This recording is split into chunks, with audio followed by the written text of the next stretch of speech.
Okay, calling to order the KOMA confirmation and roll call. So we're going to call to order. Chair requests staff confirmation that Kansas Open Meeting Act required notice has been properly provided. Yes, it has. Thank you. Can we have roll call, please? Chair Kuchel. Vice Chair Mai. Here. Commissioner Tague Hurd. Here. Commissioner Gary. Commissioner Rodriguez Ortiz. Commissioner Modrow. Here. Commissioner Newell. Here. Commissioner Zaveski. Here. And Commissioner Kressler. Here. Thank you. Approval of the minutes of the February 13th, 2024 regular meeting. I move to approve. I second. Thank you. We'll move on to new business. Public hearing items. There have been none scheduled. Thank you. Okay, administrative items. Introduction of new members. With that, we would just ask, and for the new members' sake, if we kind of go around the room and just not start with the new members who happen to be on each end, but maybe start with the chair in the middle after we do our staff introductions real quick. So I'm Michelle Martin. I'm the supervisor of community relations and have kind of had this board and helped organize it. And I forgot to turn on my mic, so I'm going to repeat that so it's clear to everyone and on that. We'll start with introductions of staff, and then we'll move to the center, and whichever way. That way, the two new members can go last, but not just introduce new, but because new people don't know who the rest of us are, we'll kind of go through a brief introduction and then just say a brief word about how we kind of onboard new members, if I would. So I'm Michelle Martin. I'm the director or community relations supervisor and kind of the head liaison for this board. And then we have two clerks on staff that are usually, both of them usually attend, but sometimes you'll just have one. I'll let them introduce. My name is Marissa Patton. I am a community relations specialist, and I am the board clerk for the HRC. And we just, for the record, we have one other attendee for the commissioners. So we're just doing introductions, Commissioner. My name is Lily Morales. I am the second to your main clerk, Marissa. Go ahead, Tim. Anthony Newell, Commissioner. Okay. Brenda Mai, Vice Chair. Tess Modrow, Commissioner. Kayla Tague Hurd, Commissioner. I'm Eleni Zaveski. I'm excited to be here and work with you all. Welcome. Arnaldo Rodriguez, Commissioner. Okay. And Christine Kressler, I'm new here. So, Thank you. yeah, excited. Kind of get everyone, I'm sure you'll remember all the names. At least the nice thing is you do have name tags. With that, our commission is a little different than some because we do have some educational pieces that we usually do training on once a year and do a study session to have that training and kind of give everyone up to speed. Because one of the main responsibilities is to hear cases. And how that process is, and we don't assume everyone knows some of that, so kind of some basics. What we have done is we've created some online trainings, and that's what we did this year. So they are on, Marissa, can you help me? We'll send out a link to you because every commissioner has their own. We send out link, and that's how we send out case information anyway. So Marissa kind of has that set up for those training links. Yeah, so it's through our case management system called My Case. And so we'll send you an invite to where you can join in and create your own account. And we'll have what we call like an HRC virtual binder. And that will have all the documentations that you'll need for the board. And then it'll include video trainings for you to take. And there'll be like a short quiz to go with it. And then any case reviews that you'll have will go through the system. And so after you look at those videos, if you still have any questions, let us know. We tried the videos this time. I think I did a couple of them originally, but when we had new onboarding usually we do onboarding in October because we have new commissioners in September. And then last year we had some people join in the mid-season, if you will, midterm. So we did those videos. And then this time for our study session, we just kind of talked about those videos and went over the quizzes. So I'm happy I can't do it Like, I can't have you do a group text or a group email, but individually, you are always welcome to contact our office, anyone in our office. But we can't start as a meeting. So we can't, because of the Kansas Open Meetings Act, COMA, we can't have you like text everyone or group mail everyone, and that we kind of go over that a little bit in the training. But when you finish those videos, we'd encourage you to do it before the next meeting.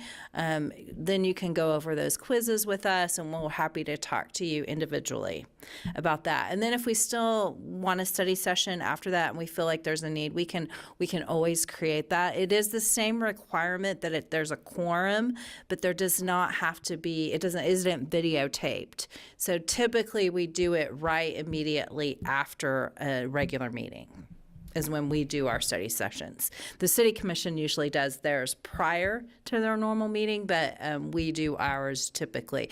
Otherwise, it still is treated like under CORA or COMA, Kansas Open Meetings Act. We have to publish it. We have to let people know, but we do not film and videotape and post those afterwards. But we do have to give notice, and we have to have a quorum. So. And for those study sessions, we do not allow virtual, and we don't allow that. So to meet the quorum, we have to have enough people present. I hope that kind of gets you started, and then, okay, and then we'll go from there. How's that? Perfect. Okay, I hopefully, and you'll find that a lot of our stuff is done through that virtual binder by sending out the cases and that. So a lot of times in the meetings, we do not go into a lot of detail about cases, because as long as they're pending or under investigation, it's not fully open to the Kansas Open Records Act, CORA. There are some limitations. We try to protect confidentiality. Now, once the case is resolved and completely pending, it's not the same level of confidentiality, but while it's pending and under investigation, we don't go into a lot of detail you'll find during these sessions. Okay. Okay, welcome. Any questions, Christina? Not currently. Okay. Docket review? Yes, and so this will move to the next section. You should have received in your packet then a color-coded thing which Marisol put up, and this is kind of how we summarize what we're doing. You'll notice there aren't case names. There's some vagueness in it, but we do color code. So blue is employment, which we do have the power to investigate under Chapter 13, employment, housing, and public accommodation discrimination matters. That's our job. We primarily do housing. We do some employment and some public accommodations, so we'll talk about those, and we do color coding. So blue is employment. When you see the blue, like Marissa has up there, that you're going to know a blue employment case. So any cases closed between now and our case year, we start over July 1st. Because we do have a contract. When I get with on to the housing section, we have an agreement with HUD. That's when they do theirs. We just do them all the same. So July 1st is our new case year, and you'll see we haven't closed any and we haven't opened any. We've had some inquiries. We've had some people who are outside the jurisdiction, and some of them who, maybe don't show for an interview. I would note that unlike in the housing matter, we do not have joint ability to dual file with the EEOC. And if you're going to move forward in most employment cases, we can do some resolution here, we can do that. But a lot of individuals, there are attorneys that help with that. And if you file with the KHRC, which is the Kansas Human Resources Commission, they jointly file with the EEOC. And if you're really going to move forward on any sort of employment discrimination, or if you have an attorney helping you, they're probably going to file there just because they can dual file with the EEOC, and you have to file with the EEOC to be able to file a court case. So we do not get, I think that's one of the reasons we don't get as many employment employment matters because of that. We don't have that agreement with the EEOC to dual file.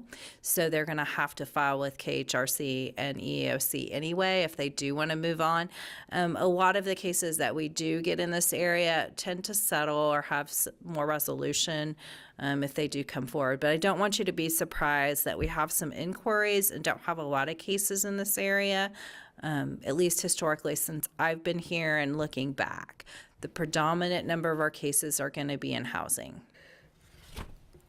Okay, so we'll move to housing. And the reason, you'll kind of learn more in the training and the videos, but we have an agreement with HUD, and it's called a FAP agreement, Fair Housing Assistance Program.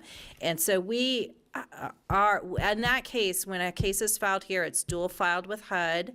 We do have an agreement. We get a contract every year. There's certain requirements we have to meet to make sure we're substantially equivalent. But when a housing discrimination case comes to our agency, we are acting for HUD. We are acting in the city of Salina. We are HUD. And so we work very closely with them, and we have that agreement to dual file. And that's why you'll probably see a majority of our cases will be under housing. With that background, you'll see we've closed quite a few cases, and our agreement depends upon how many cases we close a year. So that's one of the reasons we keep track of the closed cases so closely. So we have some open cases. Just a little bit of an update. The one is still with the Department of Justice. It's been ongoing. That's our oldest case.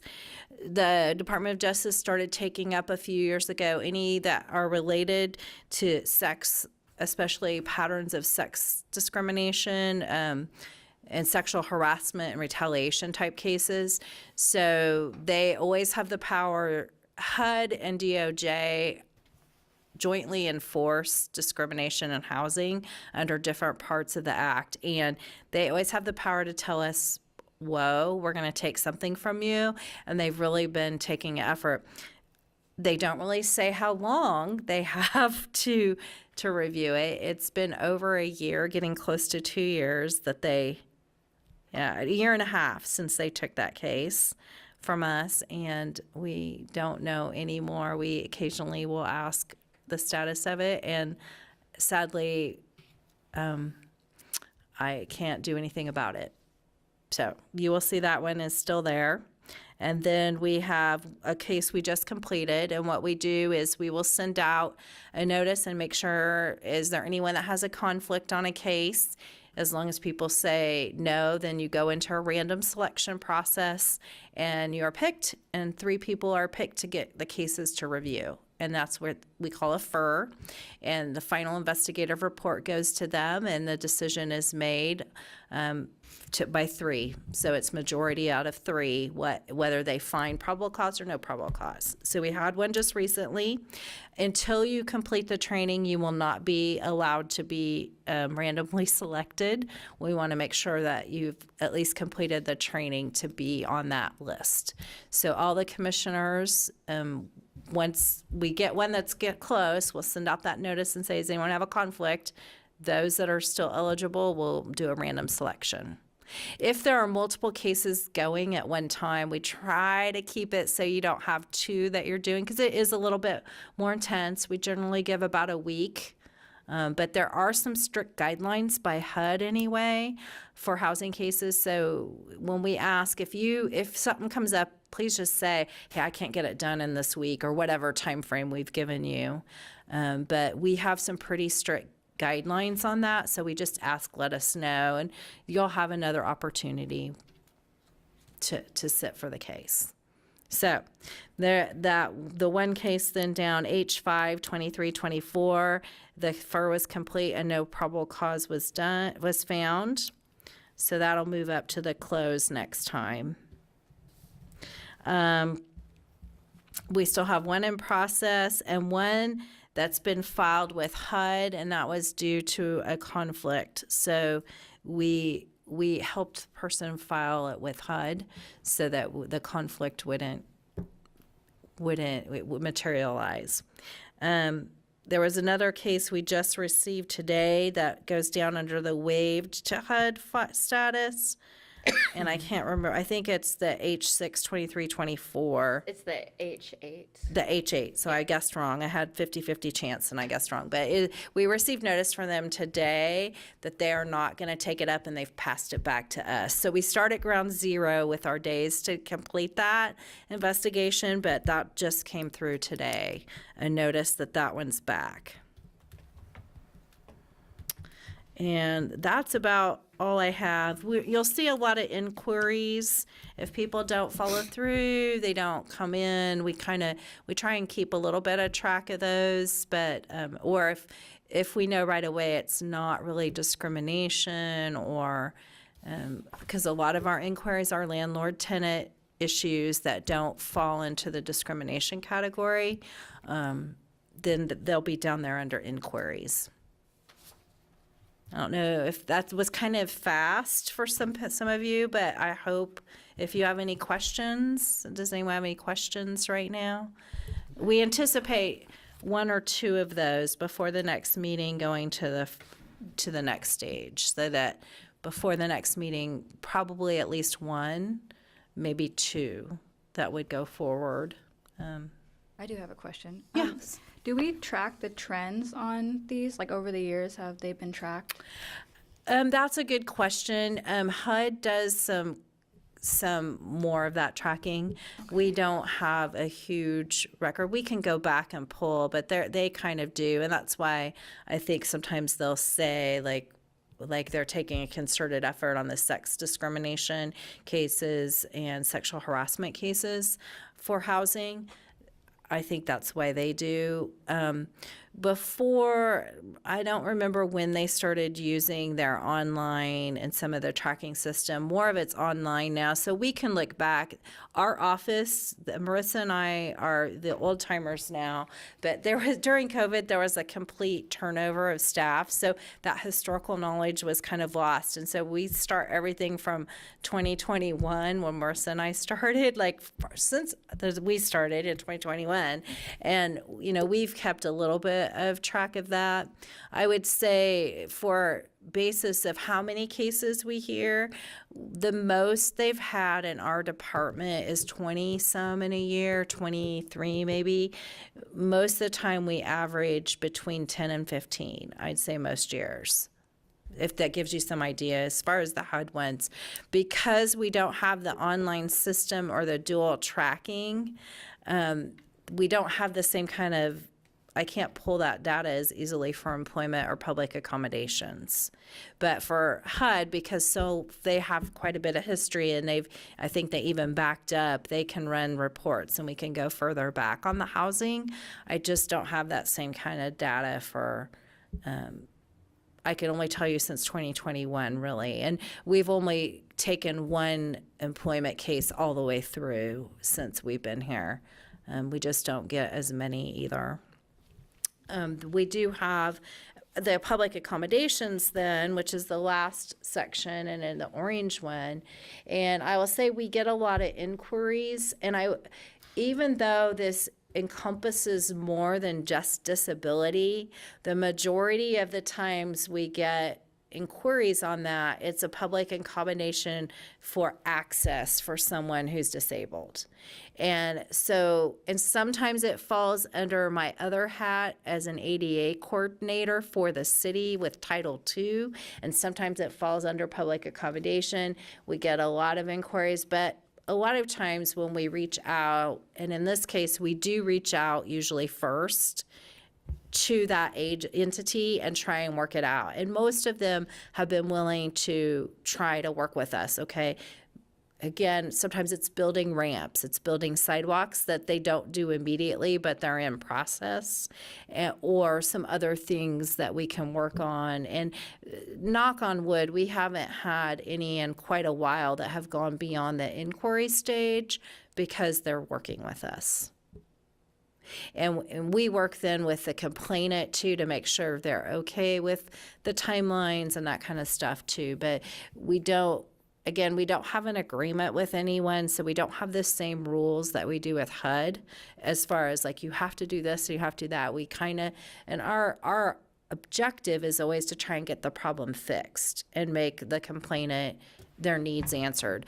None of our process or cases are to be a windfall. They're really to kind of fix problems and make people kind of do the right thing, you know, fix your problems.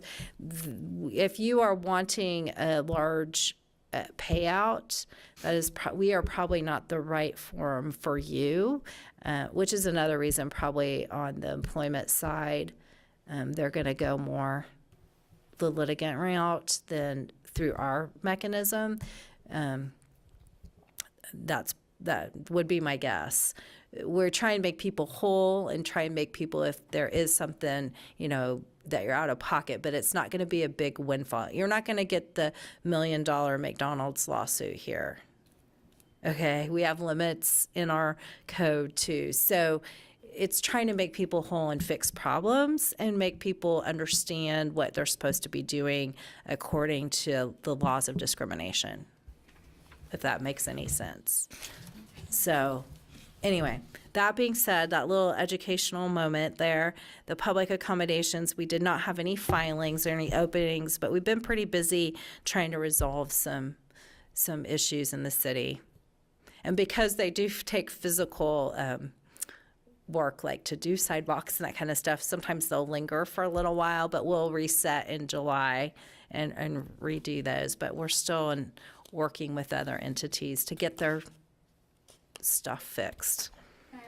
Can I ask one more question? I'm so No, sorry. no, you're everyone. fine. I'm You're fine. Curious.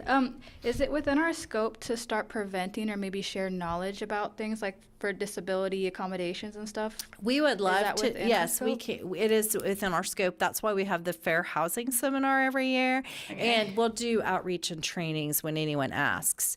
One thing we're looking at, the other area for our office is what we call the Accessibility Advisory Board. That's our other commission we help with, and they are the advice. I mean, that's what they're kind of there to do, and we're hoping to have them.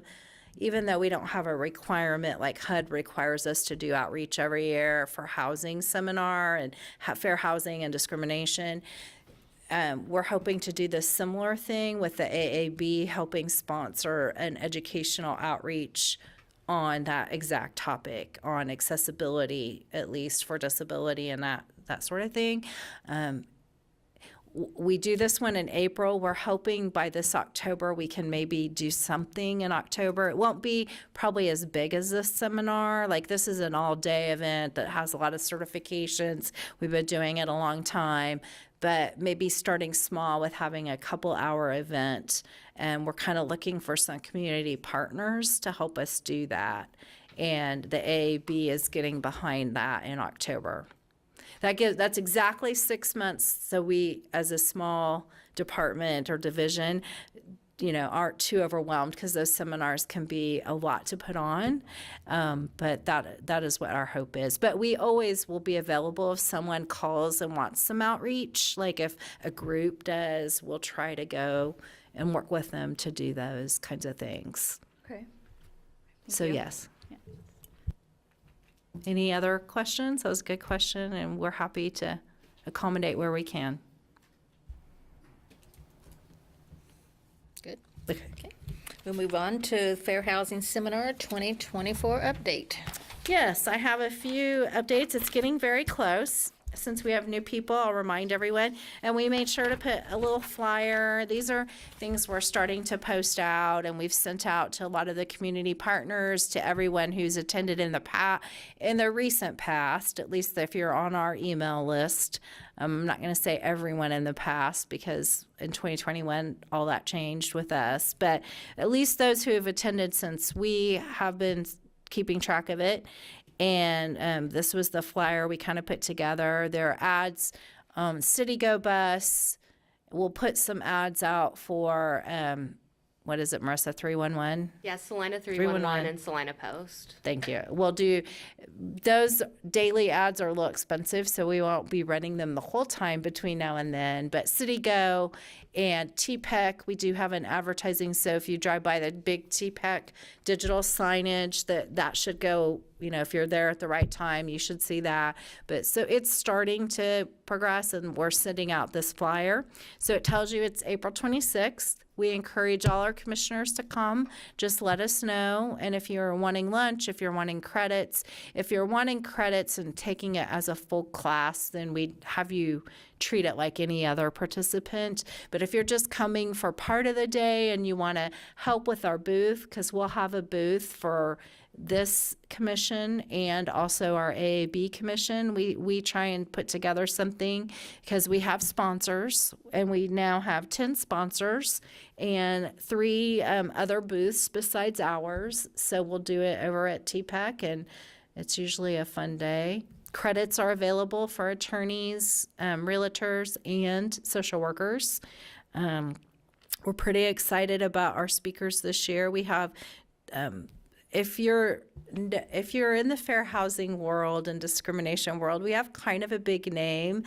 Professor, he's a professor from a law school in Chicago, and he's on the fair housing circuit, if you will. And his Professor Singh, I say it wrong, Singh is coming, and we're pretty excited because he's well known in that area, and it's the first time we've had him come speak. So we're trying to make a good impression with Salina.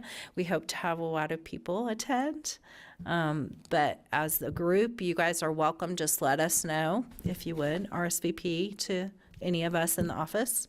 Just don't make it a group text or a group email, right? You'll hear me say that. Right now, we have 21 people registered so far, and we have 10, like I said, 10 sponsors and $3,100 collected for that, which helps put this on. So we're kind of excited, and probably the sponsors are probably maxed out. A lot of them are new this year. There's some different sponsors, so we're kind of excited about that too. With that, unless someone has any questions, the speakers and the topics this year, another thing we are doing different, I guess I could say, is we're going to do 2 breakout sessions. So in the afternoon, we always take feedback on these, and one of the things is one year we heard it's too landlord favored, and then the next year it's too tenant favored. So we are doing 1 breakout session in the afternoon so that one of the speakers will be really geared more towards landlords, and one will be more towards tenants and tenant-based. We would love to get more actual tenants to attend. Right now, it's more social workers and nonprofits that work with tenants and advocate for tenants. Occasionally, we'll get a few tenants, but I would say it's more people that work on behalf of tenants that attend. Marissa, were you able to reach out to Flint Hills and Great Plains, the realtors? I did email them, yeah. Okay. And I did see, I think our local agency had shared it on their Facebook. Good. Yeah. Okay, the next one, Fair Housing Month Proclamation. Yes, we have attached the draft of what we like to do. In April is Fair Housing Month, which is why we have the Fair Housing Seminar then. And we are looking for someone to read this in front of the City Commission if any of the commissioners are interested. If not, our office will make sure that's handled. But it's set for the City Commission meeting of April 8th. Which is a Monday at 4, and usually these are done first thing. So if you were to do it, you won't be waiting behind more lengthy agenda items. Usually they do roll call, pledge, a moment of silence, pledge of allegiance, and I think what else, Marissa? Just a couple of things. So usually within 15 minutes, anyone who reads the proclamation or for this or any others, you're done, I would say, by 4:15. But if anyone is interested, we'll take volunteers now, or you can email our office and let us know you're interested. But it is set for April 8th. I've done them before, I can do it. Okay. Yay. Marissa's always excited because she's had to do it a few times, or a couple, at least once, I know. So thank you, Commissioner Mai.